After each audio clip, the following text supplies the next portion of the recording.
بسم الله الرحمن الرحيم لا حول ولا قوة إلا بالله العلي العظيم الحمد لله رب العالمين وصلى الله على سيدنا ونبينا أبي القاسم المصطفى محمد اللهم صل على محمد وآل محمد وآله الطيبين الطاهرين لا سيما بقية الله في الأراضين عجل الله تعالى فرجه الشريف وجعلنا من أعوانه وأنصاره اللهم أخرجني من ظلمات الوهم وأكرمني بنور الفهم اللهم افتح علينا أبواب رحمتك وانشر علينا خزائن علومك برحمتك يا أرحم الراحمين.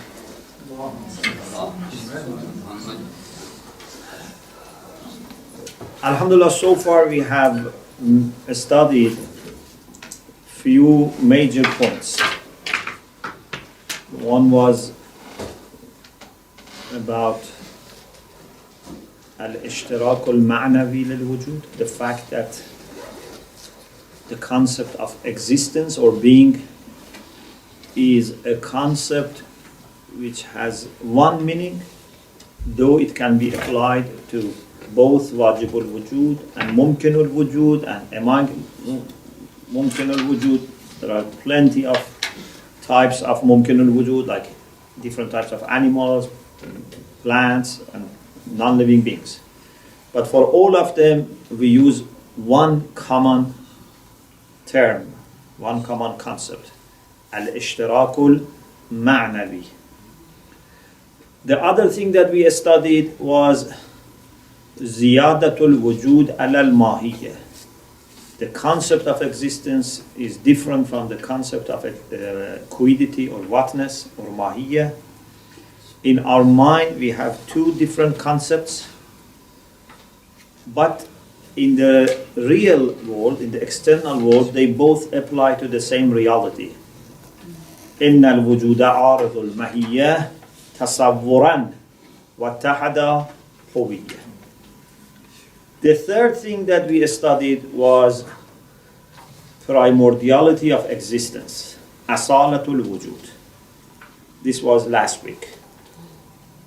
We talked about the question of asalatul wujud, which we said before Mullah Sadra was not expressly and explicitly addressed. Mir Damad maybe was the first person who consciously talked about this, but the one who was really a champion is Mullah Sadra. And then we talked what is the argument for asalatul wujud, what are the arguments actually, more than one argument for asalatul wujud, what does it mean? Now we move on to another major point, another pillar or foundation for transcendent philosophy of Mullah Sadra, al-hikmatul muta'aliyah. And that is about at-tashkik fil wujud. The fact that existence comes in different degrees. At-tashkik.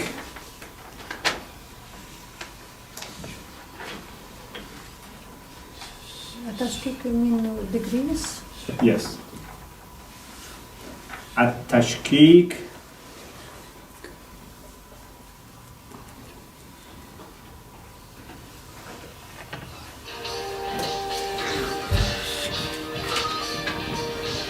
التشكيك في الوجود.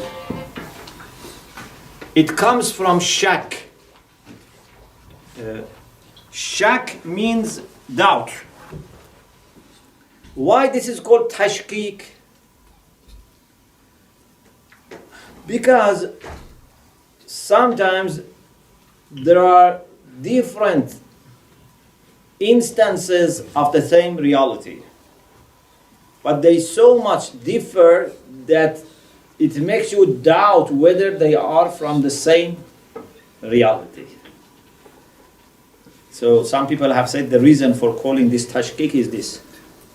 Mushakkik means the one who creates doubt. Tashkik means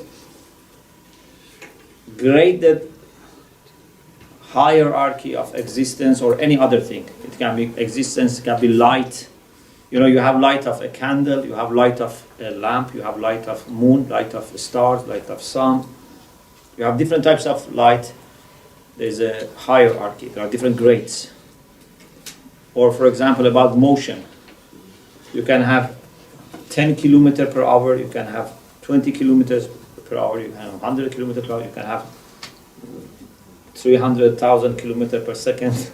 So these are different motions that come in different degrees. And you may doubt whether they really are the same thing and just the intensity is different, or they are totally different in nature, in essence. In any case, that's not a big issue. That's a linguistic point. What is important is the concept of hierarchy. التشكيك في الوجود. The fact that existence comes in a hierarchy, like ladder. There are different stairs, different levels. Okay? التشكيك في الوجود. This is one of the pillars of transcendent philosophy. So, to understand the significance of this problem, this issue, and to see what is the argument for it, we have to start from two very basic principles. Two very basic principles. First, there is a reality. This is to distinguish your position from Sufists. Sufists are those who say there is no reality. You remember we talked about Sufists?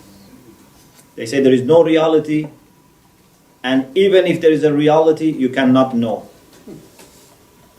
You remember I told you example of people who say everything maybe is a dream, maybe is illusion, and I said there was a person that I think was called Perhon, that had the idea that nothing is real. So when he was walking on the street, his students used to take his hand and make sure that he doesn't go into the holes and, Piron. So because he was telling them that these are all, illusions. Most of the Sufis in their real life, they are not Sufis. In the real life, only in philosophy courses or discussions, they are Sufis. But if they go home and their food is not ready, they get angry. It's not there. And It's not there. or when they are thirsty, they go and open the fridge and take a cup of water. But in discussion, they say there is no reality. But this man tried to say that even in my real life, I doubt everything. But luckily, he had people with him that. How do you spell Pharaoh? I don't know English spelling because we used Arabic. Biron. Firon. B. Firon. But I don't know the spelling. Is al-Bayruni? No. P. It's P. P. Biruni is a Muslim philosopher and mathematician. Okay, so the first principle, I don't want to repeat that discussion. Just remember, the first principle is that there is a reality. Okay? There is such a thing as real world. The second principle, which is also basic principle, and no one can doubt, is that there is multiplicity, kathra. Can you deny that there are different things? It's not that everything is the same and everything is just one thing. There are many things and they are not the same. It can be different instances of one nature. For example, different human beings. I see in front of me now different human beings. I cannot say everything is the same. I see different people. I see also, in addition to people, I see books, I see pens, I see desks, I see chairs. Yeah? I see carpet. So we see many things. So there is no doubt that there is a reality, and there is no doubt that there is multiplicity, kathra. Okay? Now, the question is this multiplicity a reality or it's an illusion? Because there have been. Maybe you think that this is not a serious question. Definitely they are not illusion. But the reason we raise this question is because there have been people who have denied multiplicity. At least in a sense. Inshallah we will explain. So this question of multiplicity in reality is a very fundamental question for us. In order to understand this question, it would help a lot if you look at it from asalatul wujud perspective. Asalatul wujud, primordiality of existence. What does asalatul wujud tell us? Asalatul wujud tells us that it is the concept of wujud which really applies to the real objects. And it is only secondarily and accidentally that the concept of mahiyya, like insan, like faras, apply to them. Realities are in the first place and primarily existence and being. Okay? So now the question is, these beings which are outside, are they the same or they are different? According to Asalatul Mahiyya, it's very obvious that they are different. Because Mahiyat are different. Mahiyya of human being, Mahiyya of horse, donkey, monkey, flowers, all are different. The question becomes more difficult if you believe in Asalatul Wujud. Okay, let us mention few positions. And then you can see there is a spectrum of ideas about multiplicity in reality. The first position is what some or many mystics have proposed and adopted. What is famous as Wahdatul Wujud. Have you heard Wahdatul Wujud? Yes? Wahdatul Wujud in a mystical sense, because Wahdatul Wujud can be used in different senses. When Urafa, mystics, but here we mean by Urafa the masters of theoretical mysticism. Because, you know, we have theoretical mysticism and we have practical mysticism. Theoretical mysticism is an intellectual science in a sense, or at least a theoretical science. If you are hesitant to say intellectual, because some of their arguments are not intellectual, are based on mystical findings, but it's theoretical at least. And that is to understand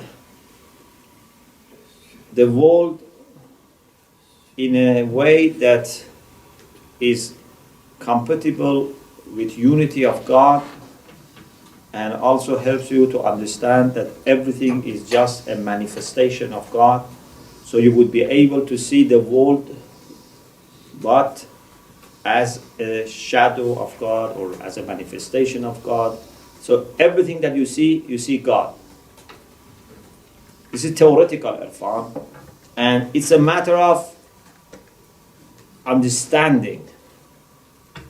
Maybe you find people who are very well learned and informed about theoretical irfan, but they are not really arif. It's not that everyone who teaches Irfan or writes about Irfan is really an Arif.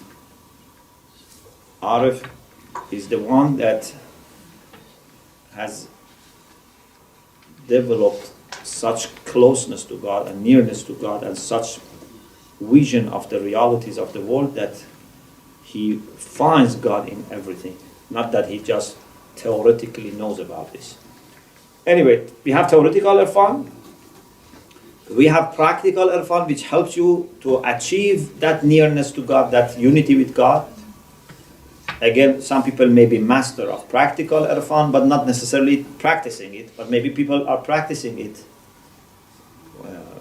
We have had, alhamdulillah, ulama who have been both practicing and been also teaching and writing scholarly work on Irfan. In any case, something that you find among many masters of theoretical Irfan, al-Irfan al-Navari, is the idea that we know or we call Wahdatul Wujud, unity of existence. What do they mean by unity of existence? They don't mean what we spoke about before about al-ishtirakul ma'nawi lil-wujud. No, it's much more than that. That is something what philosophers also may accept.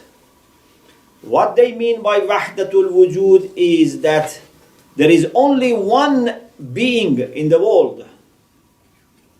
There is only one being, one reality, and that is God. There is nothing other than God. So this is wahdatul wujud and wahdatul mawjud. Unity of existence and unity of existent. There is only one reality. Anything else is mazhar, manifestation for God. Like for example, you may have one object and then tens of mirrors. These mirrors reflect that object. For example, you have a pen or marker. This is one. We can have here in different distances and different size many mirrors. This marker is reflected in those mirrors, but those manifestations are not real. There is only one marker. They are only manifestations.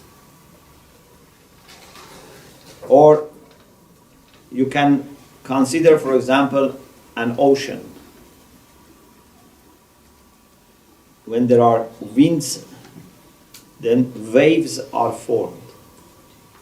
These waves are different in their intensity, in their height, in their width, in their speed. But do we have anything other than water? No. Are those waves real? Yes. They're real, but real not in the sense that they are independent realities. There is only one reality, is water. Okay? This is the idea of mystics.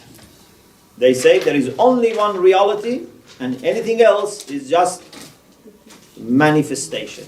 You have a question? Yes. From me or from mystics? Who want to answer can answer.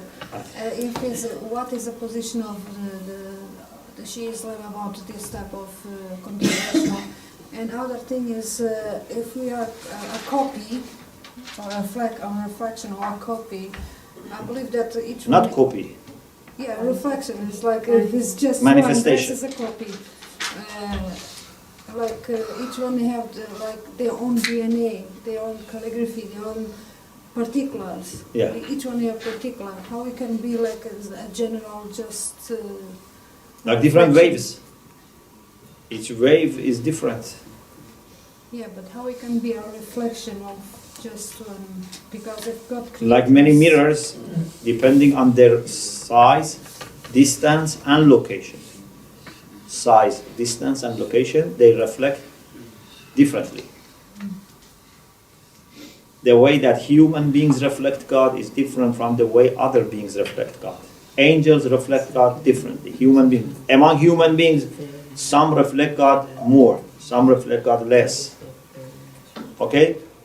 كل شيء له آية.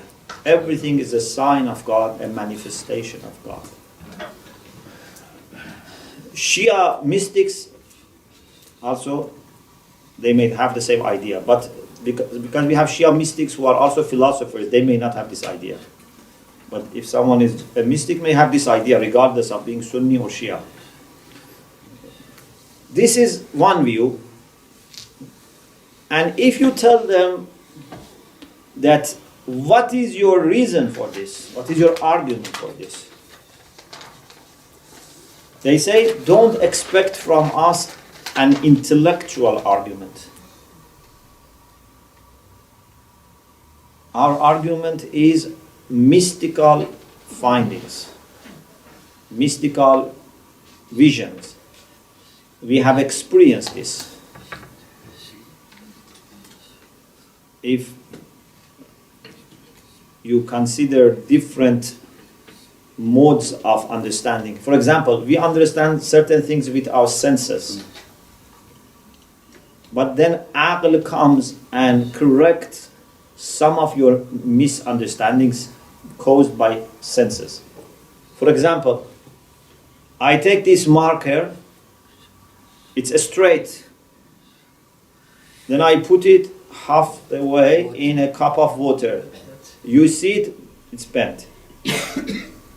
So, in your sensual understanding, it's bending. Aql corrects that. Your sense cannot argue with your aql. Okay? Your sense cannot argue with aql. Aql is above sense. They say, in the same way, our mystical understanding is above aql and can correct some of the misunderstandings of aql. And aql cannot argue with that.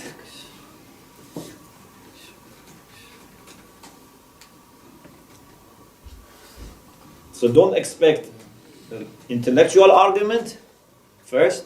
Second, don't bring intellectual argument against us. We are in a position that we are above aql. Okay. Yes. Ask you a question. Yes. Now, if you look at anything, even if I look at this cup of coffee I'm having, Yeah. the coffee Is it empty grown or- from the ground. The coffee, how did it grow? How did the seed germinate? So it is obviously there is a cause for it. So anything you look at, you see God behind it. You don't have to look far. Even this glass is from the sand. Okay, you see God behind it, Behind but everything. according to mystics, there is only God. God is not behind anything. It's only God. Even chlorophyll, for example, the leaf. These are all waves. These are all waves of ocean. There is no reality except God. We have one reality. Cause and effect, this is for philosophers. Yeah. For Orafa, it's more than that. Yes. The example you gave about ocean and waves, there is third part, which is the wind or wind. Yeah. What about this third part? In the case of God, it can be will of God. It's will of God to express himself in different ways. We all come from God, and we are with God, and we go back to God. We are not separate from God. Just, it's a kind of appearance. We appear to be independent, but we are not independent. Okay? So, if you want to argue with them, they say, don't argue with us. In the same way that based on sense, you cannot argue with aql, Based on aql, you cannot argue against irfan, mystical findings. And if you ask them to bring us argument, they say our argument is not rational argument. If you want argument, you should develop mystical experience.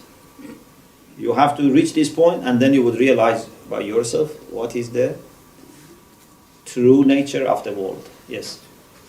I can understand that when we see very good or beautiful things, we can see the origin of that, or the whole thing is God in itself. How about, for example, when people are exercising their free will in a very bad way?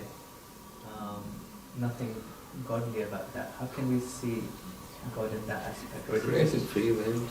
the positive aspect? Because then you're looking at someone's free will, which is doing that God is not pleased with, but you cannot see God in that action that somebody is doing. You know, when you go to a half dark place, we don't have absolute dark. When you go to a half dark place and you want to find God in darkness, you cannot find it, but you can find God in that half light. Okay? Don't find God in the darkness. Find God in that little light which is there.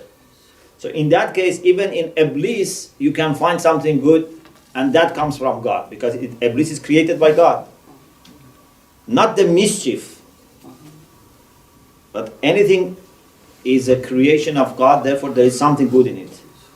Or in the discussion about the light, we have argued that we don't have absolute darkness. We have different levels of light. A higher light compared to a lower light is nur, and the lower is zulumat or zulma. But this zulma by itself compared to a lower level is nur. And this is why we say Allahu waliyul ladina amanu yukhrijuhum min adh-dhulumati ila an-nur walladina kafaru awliyahum at-taghut yukhrijunahum min an-nur ila adh-dhulumat. Why mu'mineen start their journey from zulumat and kuffar from nur? Does it mean kuffar are better? No. They, for example, start from this level. But because mu'mineen are taken by God towards higher light, we say min al-dhulumat ila an-nur. But kuffar are taken towards lower light, so it's min al-nur ila al-dhulumat. If we have 3 rooms, one is, for example, only with 1 candle. One is with 10 candles. The other one is with 100 candles. So we have 3 rooms. If you go from the room which has 10 candles to the one which has 100, you say, I have moved from darkness to light. But if you go from 10 candle to one which has 1 candle, you say, I have gone from nur to zulumat. Although you have started from the same place, but compared to what you are heading, you can have different experience. Yes. Sheikh, please correct me if I'm wrong, but what I understand is that even the lowest, darkest place, or whatever creation that we could call perhaps the furthest away from Allah subhanahu wa ta'ala, still there are some names which reflect in every single creation. The creator, Al-Raziq, Al-Hadi, Al-Bari, Al-Musawwir, for example. Yes, perhaps we don't see the wisdom, we don't see those names, we see those in the awliya and the prophets. But there are some names that everything reflects. So you still see Allah in them, in that respect.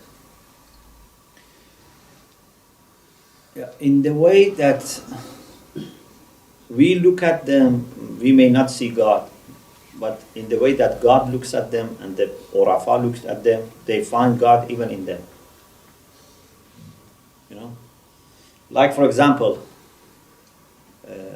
sometimes we look at a person and his father, we don't find any similarity. But those who have scientific equipments, they say, oh, there are lots of genes which are common. You didn't notice. Any creature of God has lots of things in common with God. But we focus on the way that they are different, which is true. They are different, but don't forget that they are created by God, and in everything you can find signature of God. When we say, for example, in Dua Kumail, وَبِأَسْمَائِكَ الَّتِي مَلَأَتْ أَرْكَانَ كُلِّ شَيْءٍ. This كُلِّ شَيء is really كُلِّ شَيء or not? If it is كُلِّ شَيء, so means all creatures have inside them names of God, and names of God have filled them. Even wisdom, even knowledge, mercy is in everything. But you need to be able to go inside and bring these things out. Not everyone can understand. Yeah? You have to have that vision that can go. Amirul Mu'minin alayhi salam has that vision. He says, مَا رَأَيْتُ شَيْئًا إِلَّا وَقَدْ رَأَيْتُ اللَّهَ قَبْلَهُ وَبَعْدَهُ وَمَعَهُ. I have not seen anything unless I have seen God with it, before it, and after it. But we may not be looking at things in this way. Maybe we can see God only in those manifestations of God which are very, very good. Yeah? But if you have that vision, you could see God in everything.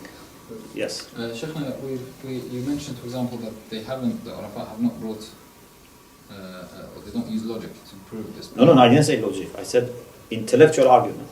Yeah. However, we could see plenty of, just like you mentioned now in Dua Kumail, there's plenty of verses in the Quran. أَيْنَمَا تُوَلُّوا فَثَمَّ وَجْهُ اللَّهِ, for example. Or Allahumma rasulullah. There's plenty of verses and plenty of narrations like the one you mentioned, which, or even Imam Hussein in Munajat Arafat, plenty of them which point this out. So can we not say that they do use nusus to prove this point if they wanted to? They can use nusus, but the thing is that, is it possible to prove this intellectually? But even philosophers interpret these nusus. And Mullah Sadra has the idea that as shuhud, intuition, mystical intuition, al-burhan, intellectual, argument, demonstration, and nusus, like Quran, they should lead to the same conclusion. If you have a comprehensive approach, philosophy and irfan and interpretation of Quran and Sunnah should lead you to the same conclusion. Okay? And Mullah Sadra himself has tried to show that you can be a philosopher and at the same time a mystic and at the same time fully loyal to the scripture. So it's not necessary that whatever I said is only, for example, accepted by Urafa. Some of the things can be accepted also by philosophers.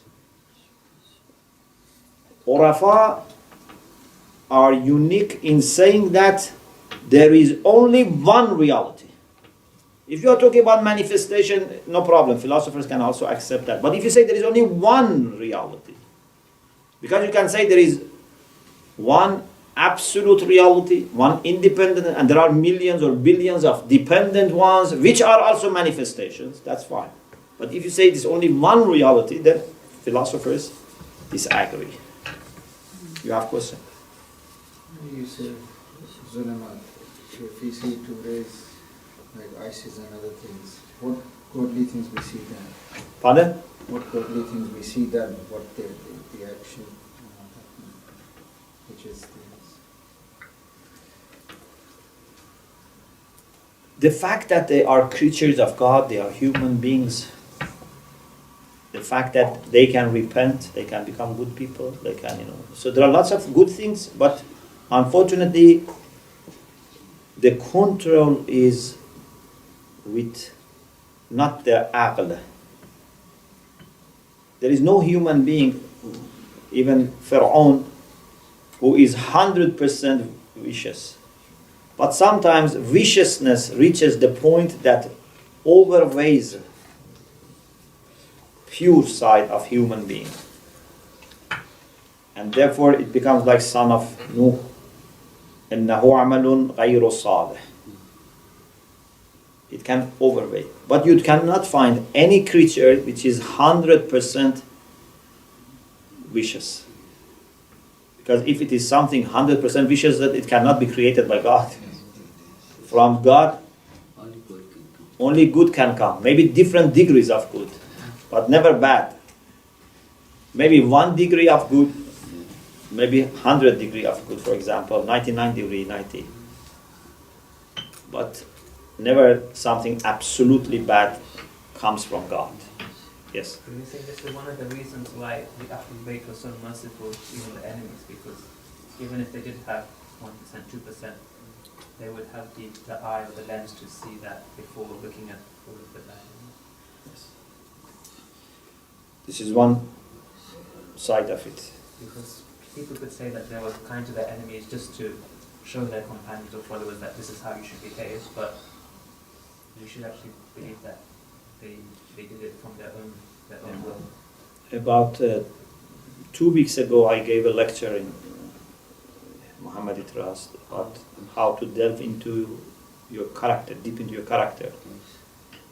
And I said, one of the things that Imam Hussein alayhi salam demonstrated on the day of Ashura and all the events leading to the day of Ashura was that he didn't lose his hope in God.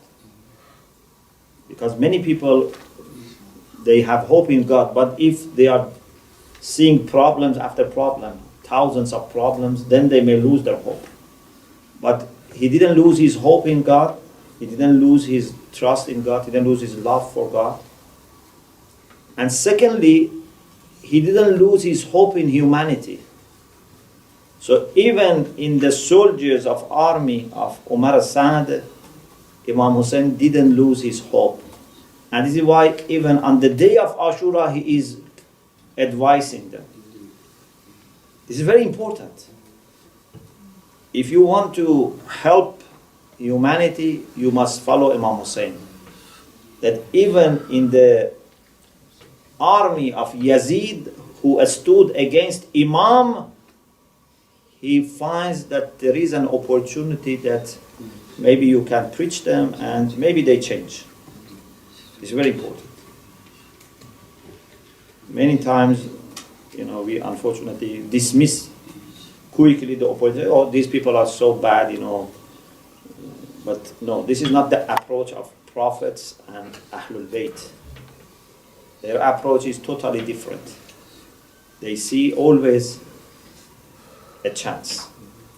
Yes, after they talk to them, after a wali of God, not a normal person like us. If me and you for 100 of years preach someone and that person doesn't accept, still there is a hope. Because we are not awliyaullah.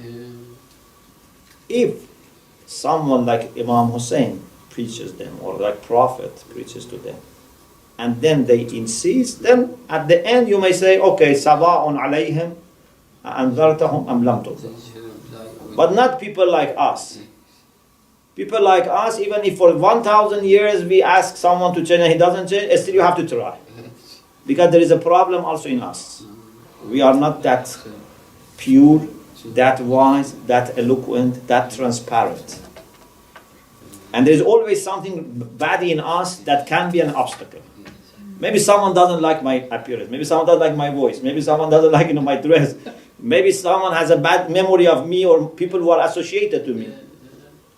But if a pure servant of God, a wali of God, tries many times and it doesn't work, then you may say, yes, sawa'un alayhim. Otherwise, even Pharaoh, before Musa talking to him, Allah says, لَعَلَّهُ يَتَذَكَّرُ وَيَخْشَى. You cannot dismiss the opportunity. Someone raised his hand? Yes. Or two people? Yeah. Okay. I think you have told us this thing that God keeps the world going.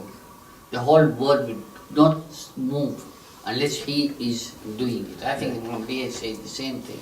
So it means there's one reality, the reality is God. So we can make what these people have reduced is what you have also taught. There's one reality, that's God.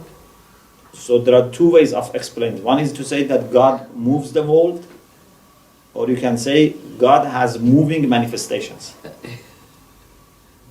Like waves. Waves move, Yeah. but they are not different. They are not Yeah. independent. So those who like Aristotle, they talk about God being first mover, the prime mover or unmoved mover. That's not the language of Urafa. The language of Urafa is not that God is a mover. The language of Urafa is that if there are motions, these motions are in manifestations. Otherwise, there is only one reality, and that is God. Yes. Sheikh, you mentioned that there's nothing that could be absolute pure evil. There's always a certain degree of goodness in them, because Allah subhanahu wa ta'ala doesn't create evil things. And that would be, I think, a very logical argument, because if Allah creates something pure evil, that must come from one of His names. Yeah. And one of His and He doesn't have an evil name. Then we have in the Quran, min sharri ma khalaq, which is not... That's relative. It's relative. For example, you have a snake, Yeah. which is poisonous. You ask God to save you from poison of a snake. Min sharri ma khalaq. But a snake is not shar as such. Even poison of a snake can be used in making medicine. So even bad people, you can use them to get lessons. Even bad people are good, because if bad people were not there, then you will become lazy. Why, many people work hard for the sake of God? Because they see bad people are working hard. There's a competition. Otherwise, if there was no activity on their side, people of side of God also would have gone to sleep. They give the best lessons. They give us best lessons. So there is no absolute bad thing in this world. And this should change your approach to the world. Okay? Never things are 100% bad, 100% dark. Okay? You should be able to see always good things, beautiful things. Okay, this is about the first view, which is wahdatul wujud wal mawjud, unity of being and existence, which is wahdatul wujud, and unity of existent. Yes. Sheikh, just before we move on to another point of view, Yeah. it's a well-known saying, the Yeah. the legs of those who try to argue rationally is like made of wood, so they don't. Did they actually mean? Because what I thought they meant is, when they said this, is that you cannot reach Allah by these arguments, logic. You have to actually witness. You have to reach. You have to elevate and then reach where you witness this. So in that sense, pious because it wouldn't take you to the witnessing. It would just be a logical argument, and then you have to take the path. So, wooden leg is good, but for the one who doesn't have real leg. Okay, so if your leg is broken, so you use temporarily a stick. But as soon as your real leg is okay, you have to get rid of the stick and just walk with your real leg. So Urafa may accept to study philosophy, but they say, remember, this is not forever. This is a transient situation. Okay, this is the first view. The second view is the view which is attributed to Masha'in. Masha, peripatetic philosophers, like Ibn Sina. Of course, again, maybe it was not very explicitly discussed by them, but you can say that this is compatible with their principles. Machine is a name of a person or is No, a name of is a the trend. tool? In the previous, in the beginning, we had this discussion that Muslim philosophers were either Mashai or Ishraqi. Till Mullah Sadra developed Al-Hikmatul Muta'aliyah. Mashaiun are like Ibn Sina, who follow Aristotelian approach. Ishraqiyun are more Platonic and Neoplatonic, if you want to use Western terminology. Okay. According to the second view, we have multiplicity in the real world, and because wujud or existence is basit or simple, therefore these multiple beings are totally different.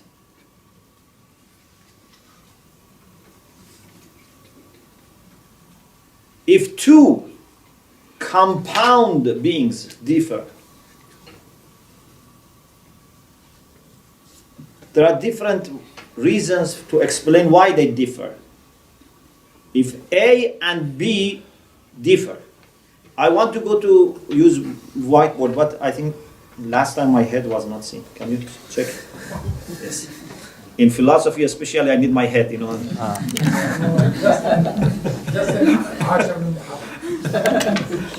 Okay. Like the old pictures. Okay. So, do we have this white?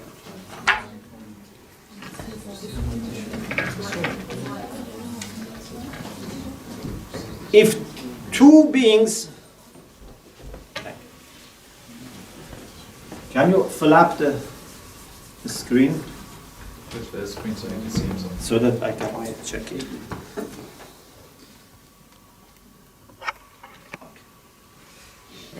If two beings,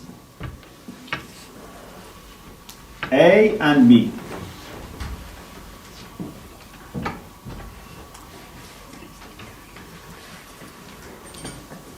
if they differ, He's in the back. Because it's upside down. no. Thank you. Ahsan.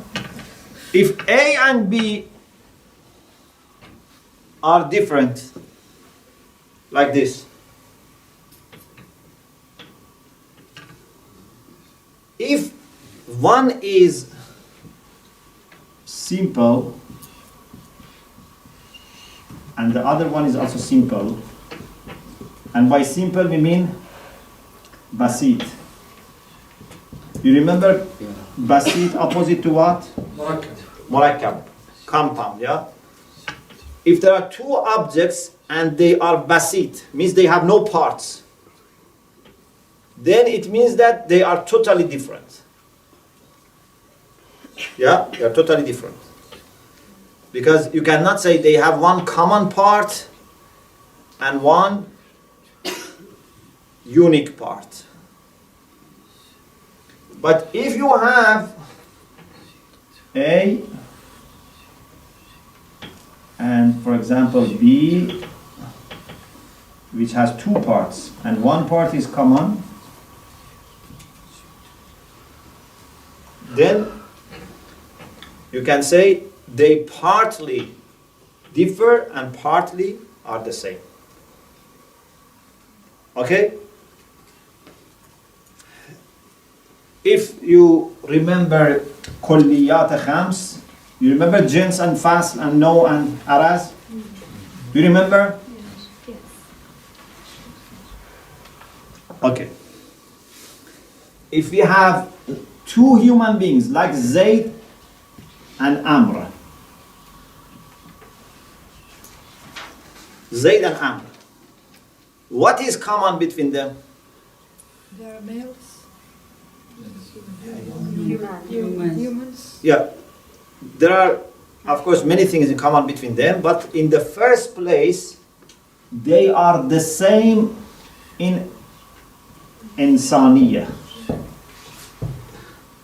So they are both حیوان ناطق. حیوان ناطق. Okay? So their essence, their zat is the same. Jins the same, fasl the same. Genera and differentia are the same. Okay? So this is one possibility. If you have insan, for example, like Zayd and a horse, faras.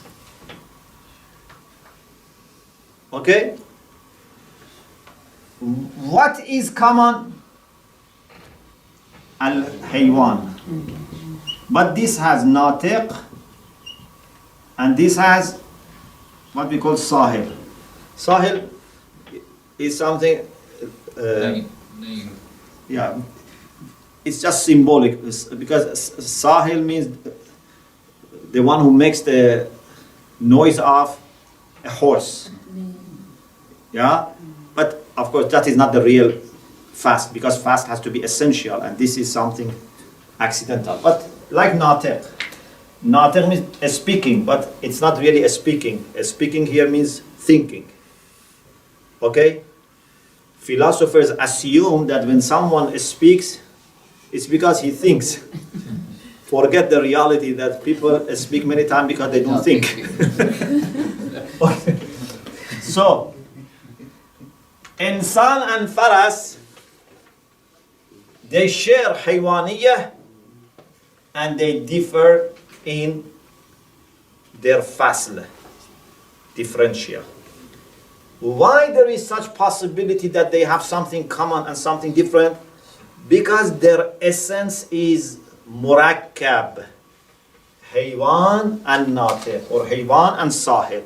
So they can have something in common and something different. Okay?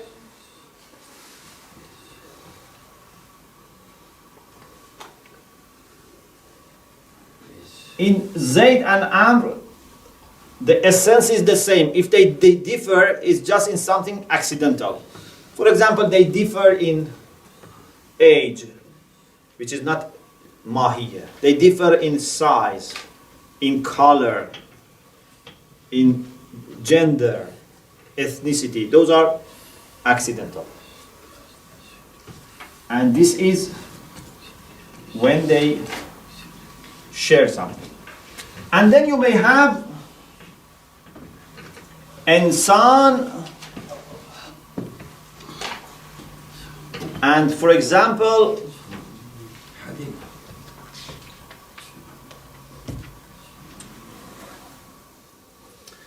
have you studied Maghulat Ash? 10 categories? No. You haven't studied Maghulat Ash? Okay. For example, if you have harara, al-harara, temperature, okay? If you have temperature, al-harara, and you have, for example, a quantity, adad, a figure, like for example 4. Harara, temperature, is a quality.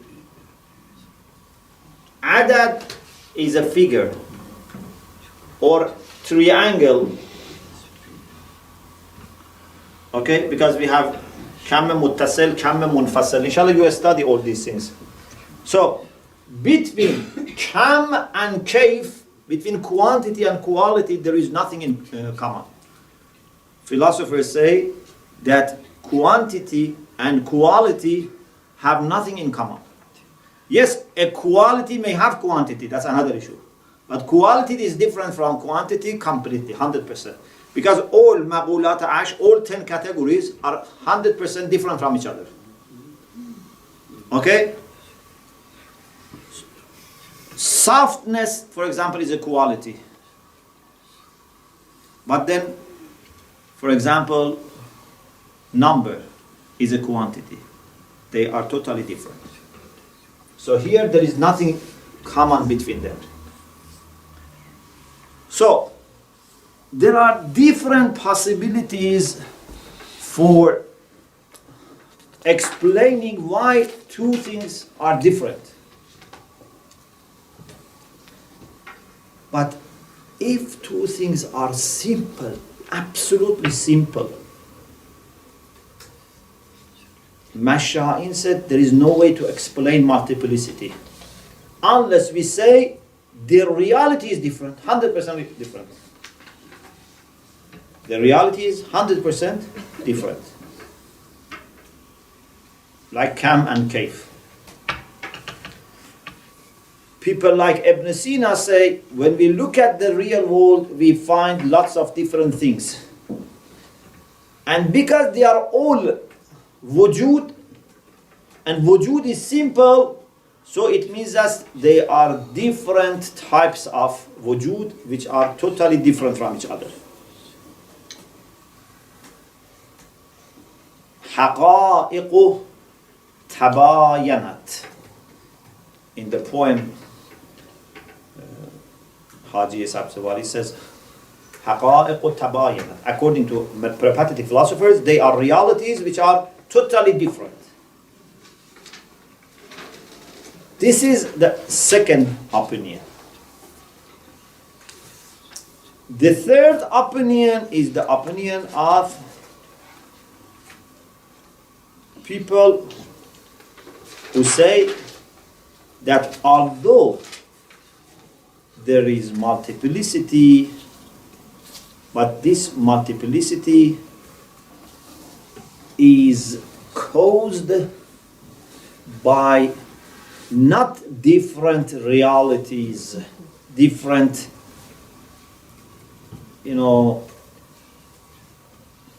essential qualities.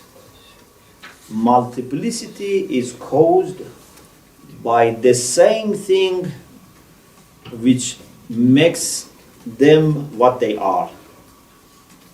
Maybe you say, how?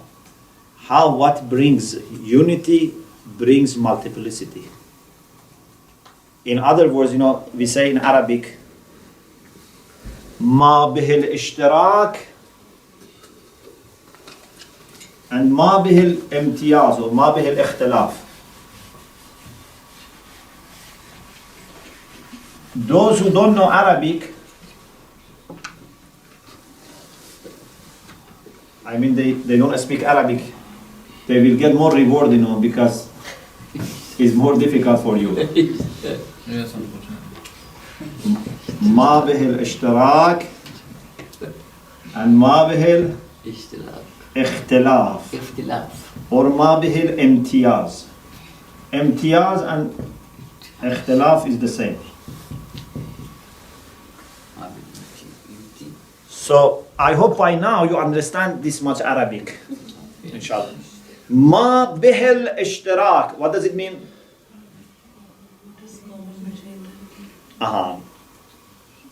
The thing because of which they have something common. ما به الاشتراك. Okay?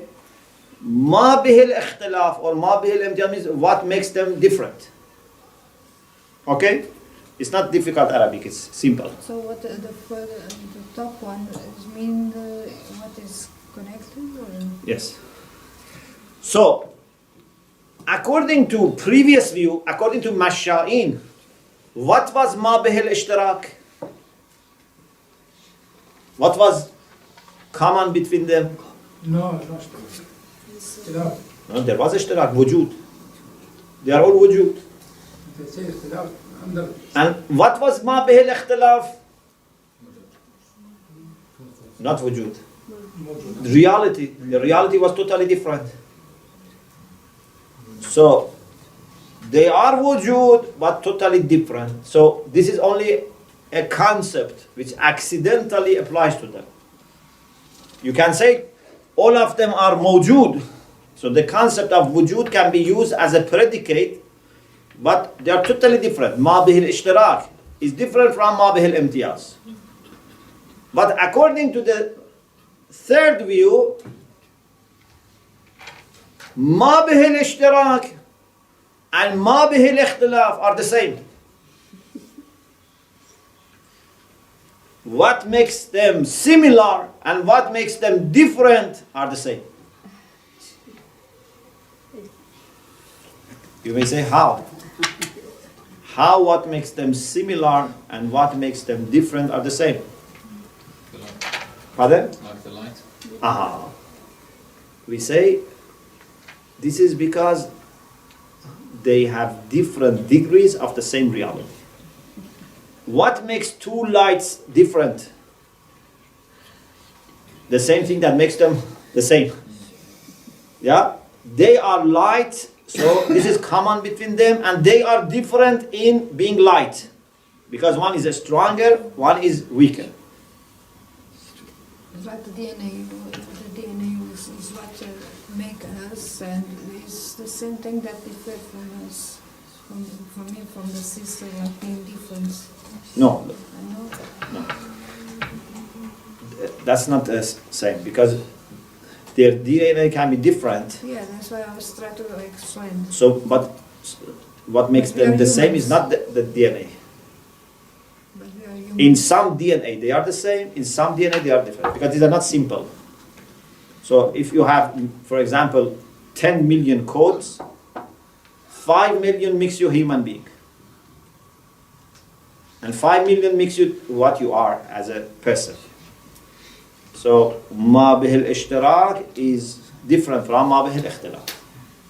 Okay? But here ما به الاشتراك and ما به الاختلاف are the same. What makes you similar and what makes you different Are the same. are the same. How this can be?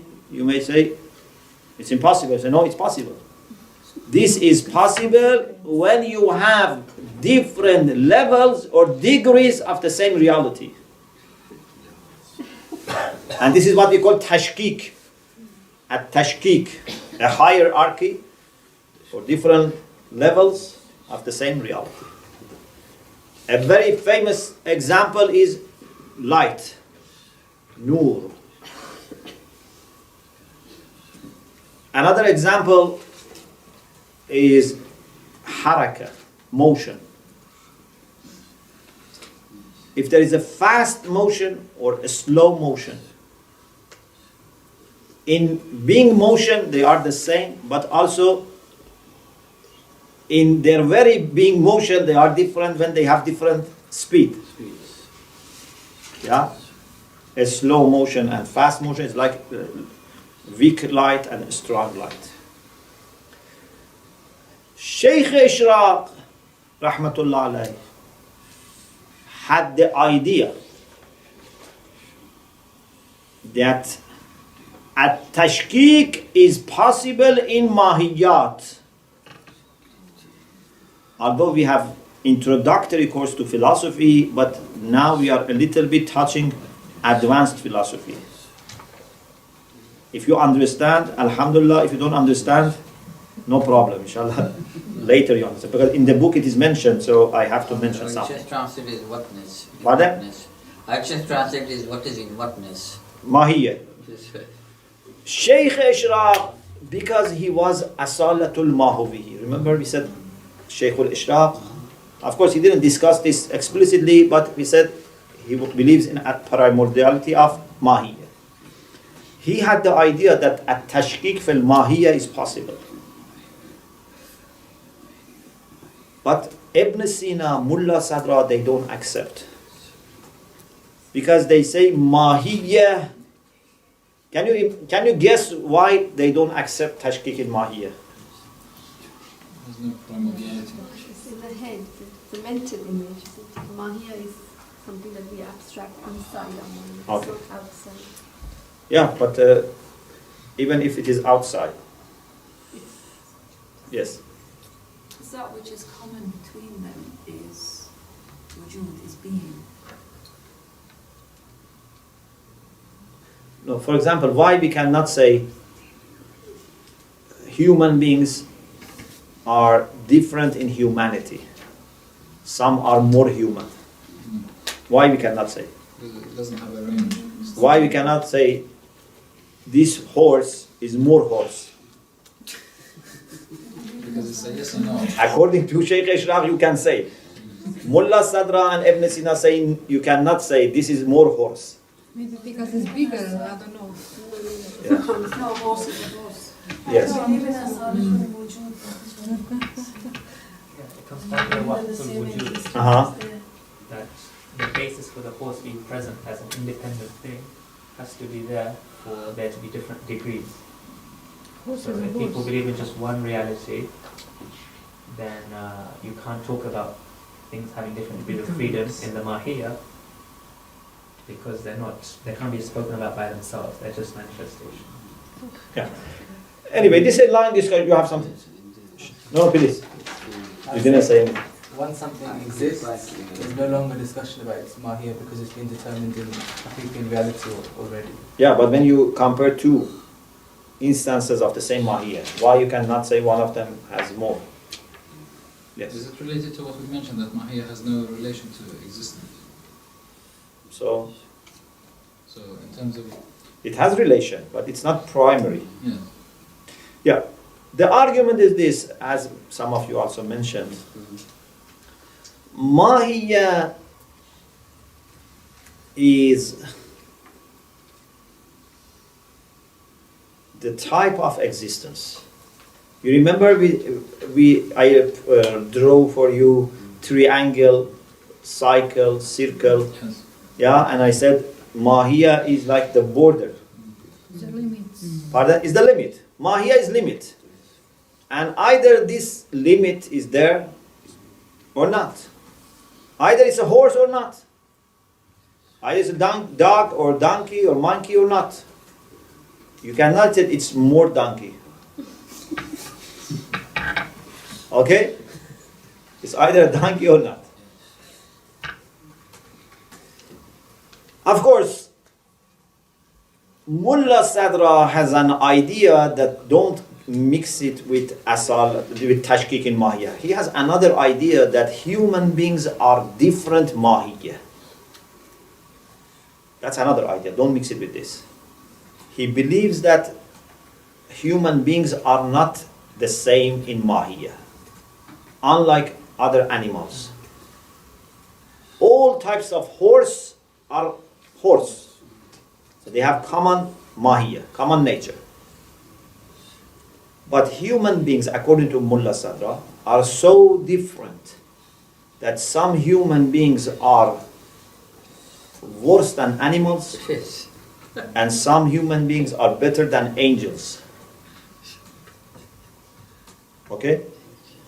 So he says it's wrong to think that human beings are one mahiyya. That's another issue. We don't want to talk about that now.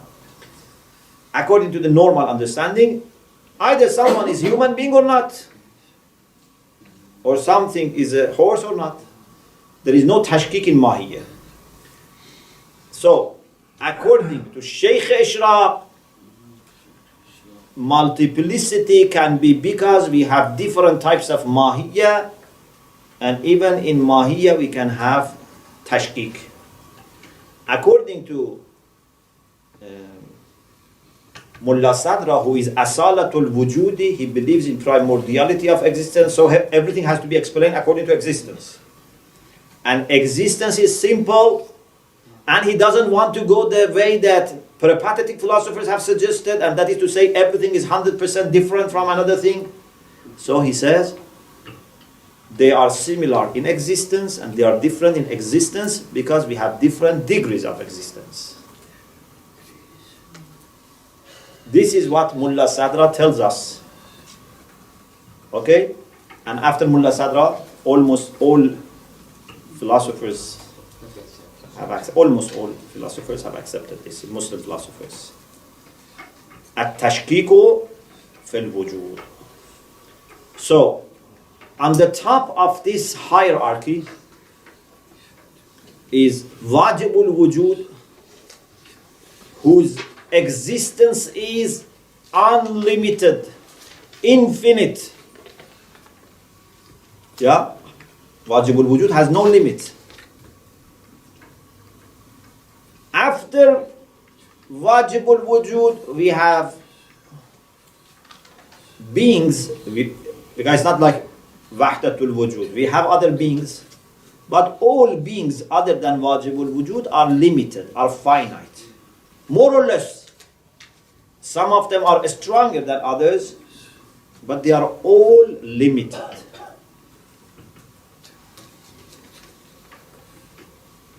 The lowest of the low is the weakest. Is the weakest. And then when it comes to different human beings, although, for example, human beings occupy maybe a range, okay, but they are very different. They are not all in the same level. Maybe all the horses are the same level. Maybe not. Maybe you can say a horse which is just born and a horse which is grown. They are different in intensity of existence. But certainly for human beings, those human beings who are more developed in humanity, they have better knowledge, better virtue, more virtues, they are higher in rank. They can even precede angels. And it can be very, very top. ثم دنا فتدلى فكان قاب قوسين أو أدنى. It can go that high. And what is interesting about human beings and what is common between us and Allah subhanahu wa ta'ala is that Allah is infinite and everything is finite, but there is one infinite thing in us and we are unique. There is one thing in us which is infinite. What is that? The spiritual body. Our capacity. We are never infinite. It means that no matter what you achieve, your achievement is limited. Your knowledge, your virtues are limited. Even for Rasulullah is limited. But our capacity is infinite. And this is what makes us able to be Khalifatullah. Okay? So in human beings, you can find no limit for progress or for digress. How much you can go down? Imagine if, just as analogy, imagine the world is a building with 1,000 floors. Imagine. The first, for example, floor in the basement are, for example, non-living beings. For example. Then insects. Then, I don't know, plants. Then birds. Then animals. Then human beings. Then angels. Okay? Imagine there are 1,000 floors. Which floor is for human beings? All of them potentially, anyone. Human beings to begin with are وَفَضَّلْنَاهُمْ عَلَى كَثِيرٍ مِّمَّنْ خَلَقْنَا تَفْضِيلًا. We have raised them over many of our creatures. So they are not in the first or second. Definitely in the top 500. Okay? The middle. Not top 5, anyway, many, higher than many. Okay? I don't want to say, because it doesn't say akthar, it says kathir. So, it's not lowest one. Better than many. But, they can go to the higher levels and they can go to the lowest levels. And there is no limit for them. If you go to these levels and floors of building, you see always one type of being plus human being. Every floor is mostly inhabited by one type of being, but you find human beings also there. I am in the floor of dogs. Why? I see some human beings. I'm in the floor of monkeys. I see some human beings. I'm in the floor of pigs. I see some human beings. I go to the floor of angels. I see some human beings. I go to the floor of Jibreel. I see some human. So human beings are everywhere because they are nosy, huh? They are the managers of the floor. Pardon? They are the managers of the floor. Not managers necessarily. Maybe they don't manage themselves. So they end up with being They have to everywhere. be there. Yes, the good ones are good managers. The bad ones are the people who have not managed Yes. the potentials that Allah has given. They have done zulm to themselves. Because they have done zulm to themselves, now the result is that they are put in the level that animals are there. Okay, this is the idea of at-tashkiku fil wujud. Inshallah, we continue this discussion next week. Wa akhiru da'wana and alhamdulillah rabbil alamin.